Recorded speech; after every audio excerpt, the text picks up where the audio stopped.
Hi guys, it's me Camille. I hope you are all doing well.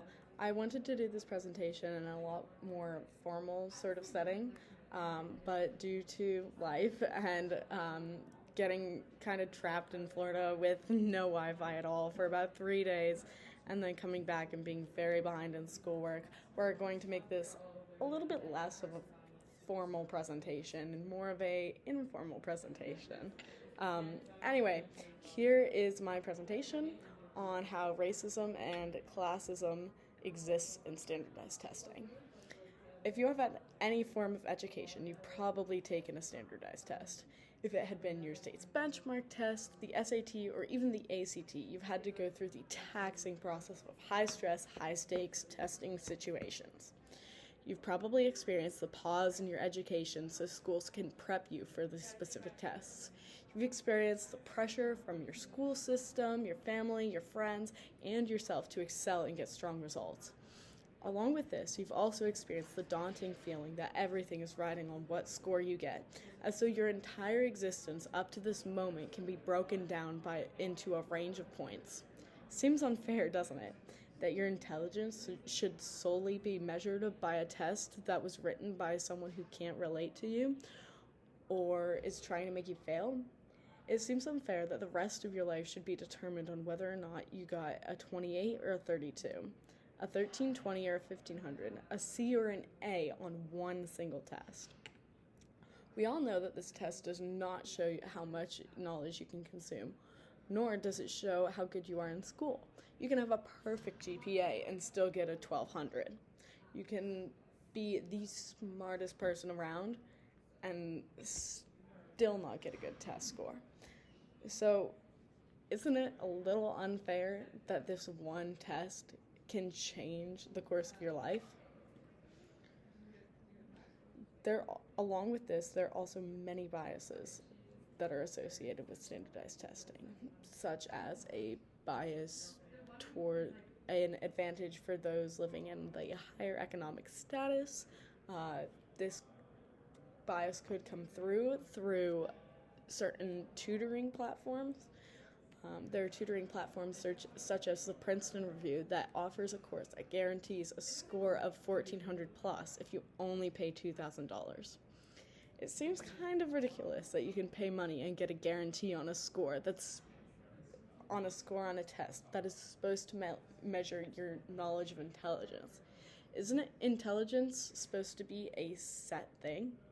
I don't think money is supposed to be able to raise intelligence. And all you do in these courses, you don't even learn anything new in these courses. All you do is you learn certain tricks.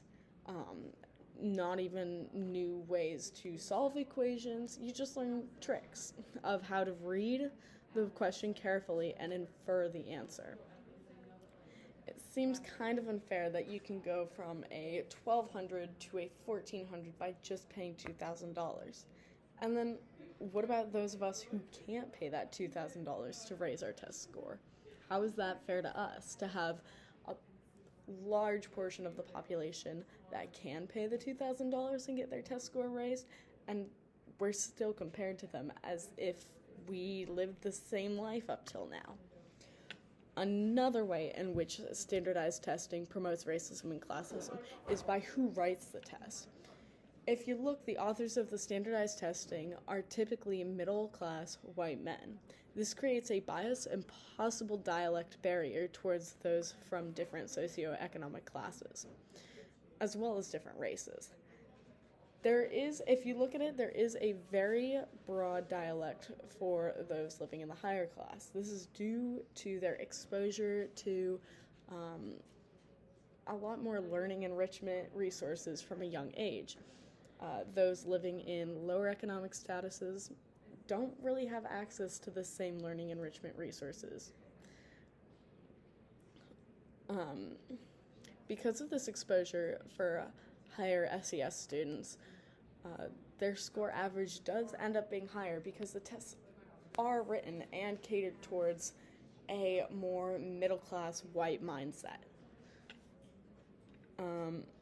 Because of the impact standardized tests have on a student's future, there's also a large anxiety associated with the tests. It is shown in studies by places such as Howard University that students from the lower economic status have a broader range of students with higher testing anxiety. This could be due to the fact that you can be brought out of poverty by what college you go to, and you can determine what college you go to by your test score. The testing anxiety students from lower economic status experience can become debilitating and can usually add to their lower scores. Frequently, college is thought of an escape for those living in poverty. If you go to a good college and get the right degree, then you will in turn have a good job with plenty of money.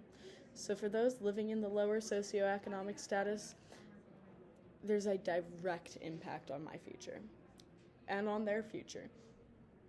Say you can only pay for the test once.